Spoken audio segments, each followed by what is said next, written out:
Alors aujourd'hui, on a décidé qu'on allait faire qu'un texte parce qu'il est très long. Donc c'est une tribune que le chanteur Akhenaton a publiée. Il est très très parlant, le texte.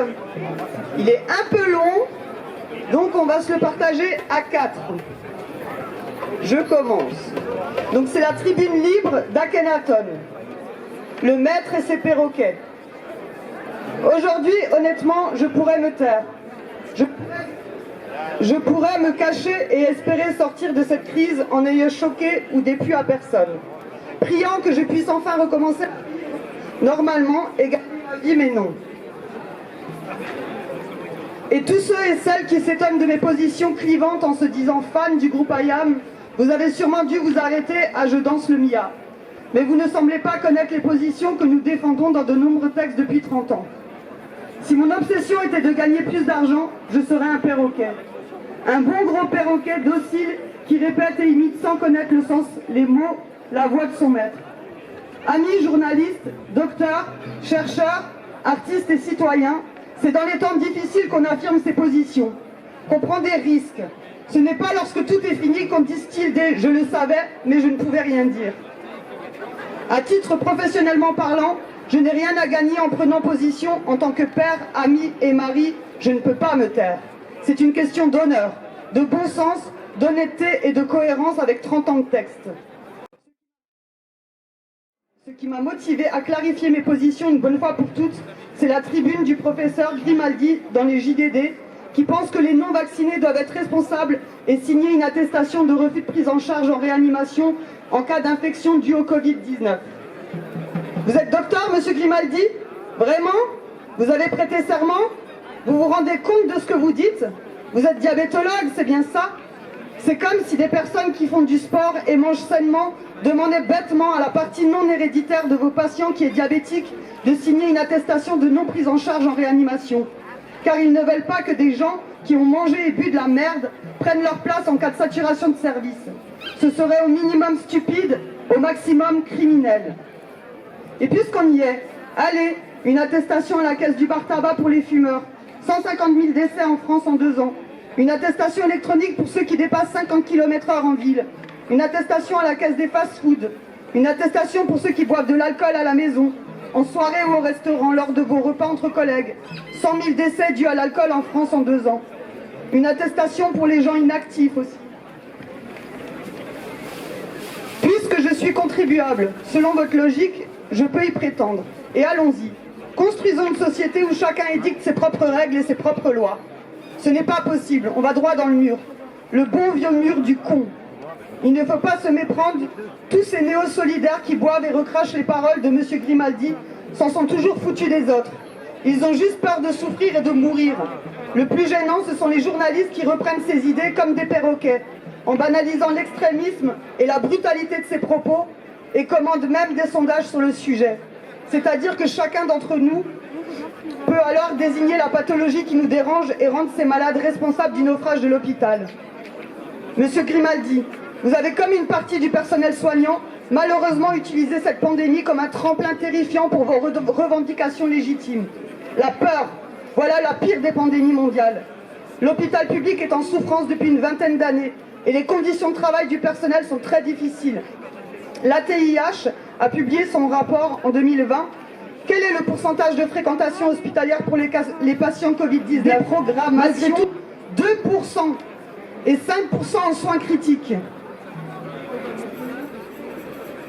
Je ne minimise absolument pas la maladie.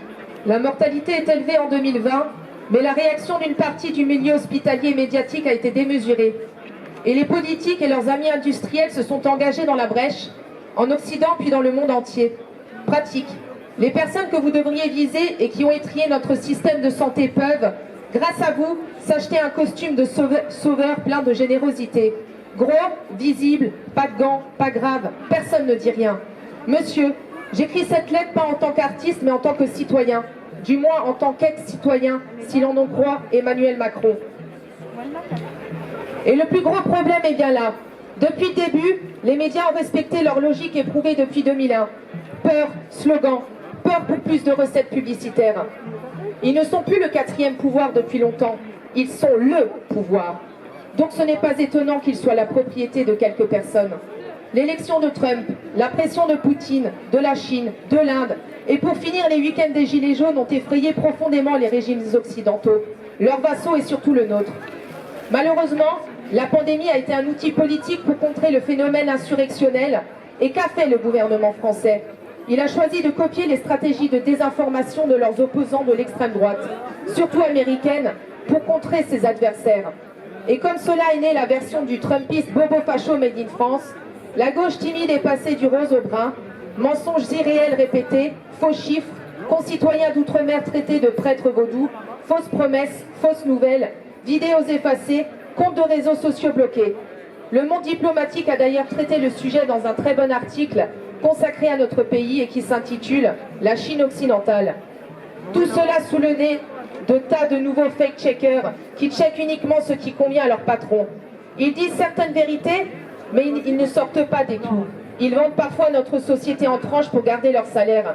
Ils pourraient par exemple faire du vrai journalisme d'investigation en enquêtant sur la raison pour laquelle le Gilead a obtenu le 25 juin 2020 une autorisation de mise sur le marché conditionnel de la part de l'Agence européenne des médicaments pour le Remdesivir, un médicament coûteux et déclaré inutile par l'OMS quelques mois plus tard. La plus grosse erreur dans cette crise a été d'empêcher les médecins généralistes de soigner leurs patients, comme ils l'ont fait entre octobre 2019, car apparemment le virus est présent sur notre territoire depuis ce mois-là, et mars 2020. Je pense qu'on aurait et qu'on éviterait encore certains décès, surtout qu'il existe un bon nombre de traitements efficaces avec des études sérieuses qui le prouvent. Rien ne remplace les soins de contact, certainement pas les mathématiciens de l'épidémie. En fait, nous faisons face à une crise écologique et sociale due à notre mode de vie qui risque d'engendrer d'autres pandémies à l'avenir. Il faut arrêter les blabla, il faut agir et vite. Alors pour éviter les critiques, le gouvernement, leur perroquet et une partie du législatif dégainent leur arme absolue. Celui qui n'est pas de leur avis est un complotiste, un irresponsable et un sympathisant néo-nazi. C'est pratique, on met dans un sac unique les gens raisonnables et d'autres moins fréquentables et on secoue. Ça permet d'aliéner le débat, comme dans un bon vieux régime autoritaire. Et puis ça permet aux comploteurs de faire croire que leurs manœuvres n'existent pas, qu'ils sont pleins d'empathie et soucieux de nos vies. Tu parles. Personnellement, j'ai le sentiment d'être coincé entre néo-nazis et nazis nouveaux.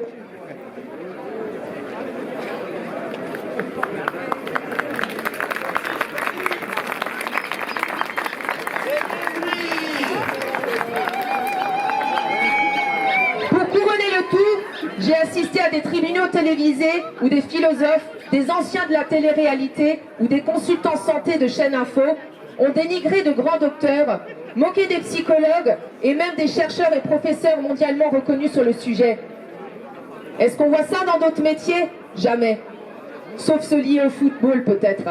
Les grandes émotions engendrent les grandes impostures. Les Français et Françaises doivent comprendre une fois pour toutes qu'une bonne moitié des métiers de la santé est corrompue par une industrie pharmaceutique qui brasse des milliards d'euros et de dollars. La recherche de nouveaux médicaments, dont les vaccins, est financée en partie par de l'argent public. Le médicament, une fois commercialisé, est vendu aux États qui l'achètent avec de l'argent public.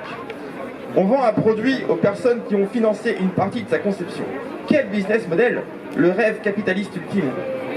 J'ai donc une question importante. Il est maintenant reconnu que le vaccin n'empêche pas la contamination, ni d'être contaminé. Il limite apparemment, pendant une courte période, le risque de formes graves. Donc pourquoi, puisque vous êtes si gentil, on ne peut pas se vacciner avec du Sinopharm, vaccin classique à virus inactivé, qui, selon certaines études internationales, de meilleurs résultats que nos vaccins sur les risques d'hospitalisation. Une autre.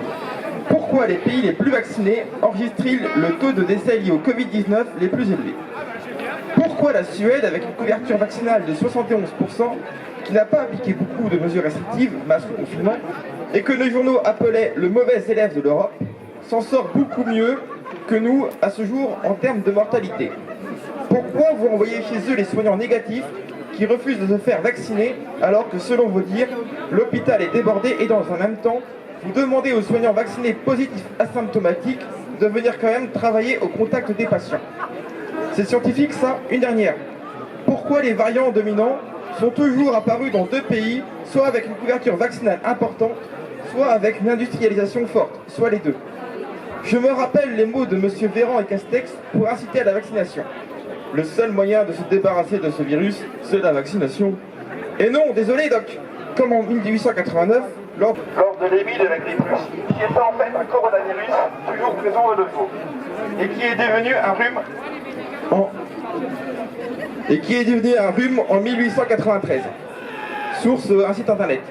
Le Covid-19 va un jour devenir très contagieux et peu dangereux. Ce serait l'évolution naturelle d'un virus ARN. Vous nous épargnerez donc ce jour-là.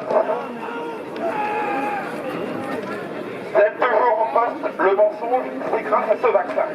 Non, c'est grâce à la vie, à l'évolution, à l'immunité naturelle. Je le dis et je le répète encore une fois, pour ceux qui ne comprennent pas, ceux qui épousent leur république. Je ne suis pas anti-vax. Et lorsque le vaccin à virus inactivé Valneva franco-autrichien arrivera sur la mise de marché en avril 2022, qui lui a dû passer toutes les étapes pour obtenir une autorisation de mise sur le marché, je réviserai peut-être ma position, seule, comme un monde. Une précision importante, la couverture vaccinale est importante en France. Il ne faut surtout pas croire que cela est un plébiscite. Une bonne partie des personnes vaccinées l'ont fait pour le boulot, pour pouvoir voyager, pour sortir, pour être libre, et non pas parce qu'ils sont d'accord avec les politiques sanitaires du gouvernement. Vous allez au-devant de grandes désillusions. On peut discuter de tout sauf des chiffres. C'est un sac à servir notre situation militaire. L'agence Reserve, l'équivalent américain de l'AFP, qui a repris l'or à mot pour mot. Vous ne pouvez pas affirmer que les accidents de 2021 soient dus au vaccin anti-Covid. C'est un vaccin qui a été créé en 1990 et qui a l'histoire des accidents liés à la vaccination obligatoire, et celui qui traduction de 26 de la sécurité répertorie les accidents liés à tous les vaccins et que ces accidents sont signalés par les personnels sur la plateforme. Ils ont raison dans l'absolu. Mais eux et nous savons qu'un seul type de vaccin a inondé le marché occidental en 2021. Que tous les rapports ne peuvent être faux. Le CDC a répertorié 9 décès liés au vaccin anti-Covid aux USA. Ça voudrait dire que 21 881 rapports sont des faux. Sans compter les personnes qui ne prennent pas la peine de signaler quoi que ce soit. Ils jouent avec les mots. Ils jouent avec les mots. Alors je ne vois pas des complots partout, mais le roi des complots a un nom. Le business. Et quand Pfizer achète le 7 décembre 2021 Arena, une firme de cannabis thérapeutique, et que le 1er janvier 2022, on interdit de vendre des fleurs de CBC en France, je me dis que le hasard fait bien les choses quand même. Ou alors, quand ce gouvernement essaie d'interdire les huiles essentielles en vente, quel est le but? Gros, visible, pas de gants. Pas grave, personne ne dit rien. Monsieur Macron, j'ai bien noté que vous avez choisi de nous emmerder. Soit, nous sommes un groupe avec des personnes vaccinées et d'autres non. On vit très bien ensemble. On s'entraide et on s'aime. La société française devrait être ainsi. Nous sommes 4 dans l'équipe d'IAM à avoir perdu un de nos parents depuis 1 an et demi. Personne n'a le monopole de la peine. Mais tout le monde ici a du bon sens et utilise la raison selon la situation et les convictions de le respect des autres. Ce qu'il se passe pour la plupart d'entre nous, c'est 2 ans avec très peu de revenus, sans aide, dans l'indifférence générale, et tout le monde trouve ça normal, qu'on mange et qu'on élève nos enfants avec nos économies. Pour les restrictions et interdictions, la culture privée, c'est chacun notre tour. Si notre situation était celle de n'importe quel autre métier, la France serait en feu. Pendant ce temps, nous sommes traités de sous-citoyens par des personnes politiques, médecins télévisés ou journalistes serviles qui touchent leur salaire ou leur salaire. Pour vos amis de la politique, sans aucun problème. Et l'effort de solidarité, où est-il? Puisque vous êtes devenus ces nouvelles icônes et ces grands apôtres.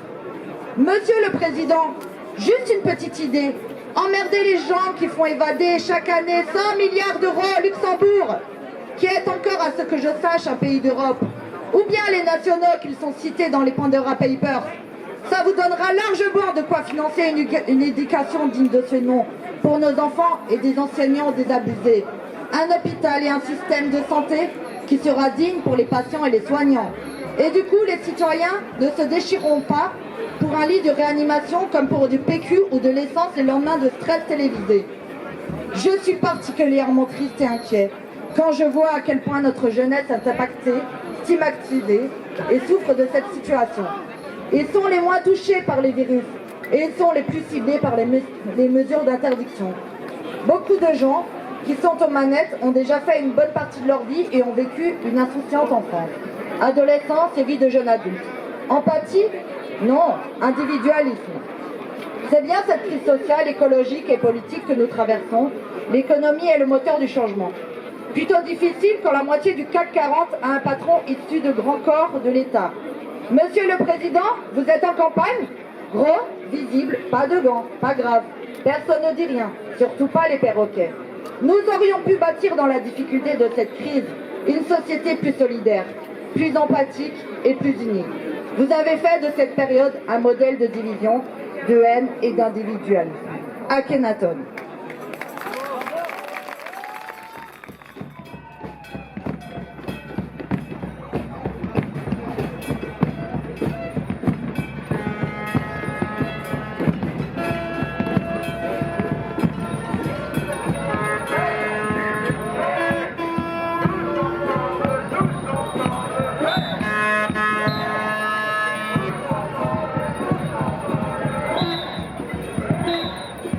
Thank you.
Toujours ici, suivez-nous sur les réseaux sociaux. Continue les opérations universelles pour éveiller les consciences. C'est tous les jours, on est là tous les jours avec des panneaux. On est encouragé par les automobilistes de plus en plus. On a l'impression que les consciences s'éveillent. N'hésitez pas à nous rejoindre même si vous n'avez pas de panneau. On a des panneaux en rab, hein. Nous on est là, 14h, tous les jours, rue de la Seine. Merci. Contre ce passe vaccinal, vous avez une belle solution. C'est la déclaration d'objection de conscience vaccinale. Il suffit, si vous pouvez tout à l'heure, si vous voulez passer le prendre en photo, il suffit de le remplir, de vous regrouper au sein de personnes, d'aller dans les lieux où on vous demande un passe vaccinal. Et quand on vous le demande, vous sortez votre papier et vous dites « Je suis objecteur de conscience vaccinale, protégé par les traités internationaux et si vous insistez, je vous traduis en justice. » Ça leur coûtera 3 ans de prison et 45 000 € d'amende. Vous, ça ne vous coûtera rien du tout. Le bouche à oreille fera son œuvre et on vous les demandera de moins en moins. Donc, si vous voulez l'exemplaire, vous pouvez venir. Par ailleurs, dans les écoles, l'éducation nationale a demandé à faire des ateliers pour faire, en fait, sous le couvert de la démagogie, de la propagande vaccinale Covid-19. Moi, je parle en mon nom personnel. Tout d'abord, j'ai horreur que l'on critique les responsables. Ils font un travail formidable et se dévouent. À Christophe, je déplore son agression dont il a été victime. Bon courage et rétablissement pour le lancement de ce projet que je ne conteste pas, mais la manière de les présenter. Je sais bien que dans chaque chorale, il faut un chef de chœur qui dirige. Mais pour un projet de cette envergure, je pense qu'il aurait fallu lancer un appel à une réunion, créer un comité avec 7 personnes minimum. Et une fois les textes et les postes clés désignés, on pourra parler argent et fonctionnement. On ne sait pas le prix du loyer, assurance, incendie, taxes. Il y a encore beaucoup de points et de véhicules à établir. Vous parlez d'un artiste décorateur. Est-ce qu'un devis a été établi? Le fait-il bénévolement? Vous parlez même que le local peut servir pour les législatives. Pour moi, ça veut dire politique. Il y a parmi nous des personnes qui ont perdu leur emploi et sont sans ressources. Avant de parler café, distraction, je pense d'abord à eux. Je dis merci aux responsables à qui je fais toute confiance. Des recherches qui ont été faites dans l'histoire sur la contagiosité de la grippe. Alors, il y a donc des recherches qui ont été faites là-dessus. Et en fait, on n'a jamais réussi à établir que la grippe était une maladie contagieuse. Sachez-le, ça peut en étonner plein. Je m'adresse aux médecins en particulier, s'il y en a dans l'Assemblée, et à tout le monde en général. Donc ça peut étonner plus de personnes. Il n'a jamais été établi que la grippe était une maladie contagieuse. il y a eu des débuts de recherche là-dessus qui ont été interrompus et oubliés. Alors, pour ceux que le sujet intéresse, je vous recommande la lecture du livre L'arc-en-ciel invisible d'Arthur Firstenberg. Je répète, L'arc-en-ciel invisible d'Arthur Firstenberg. Voilà.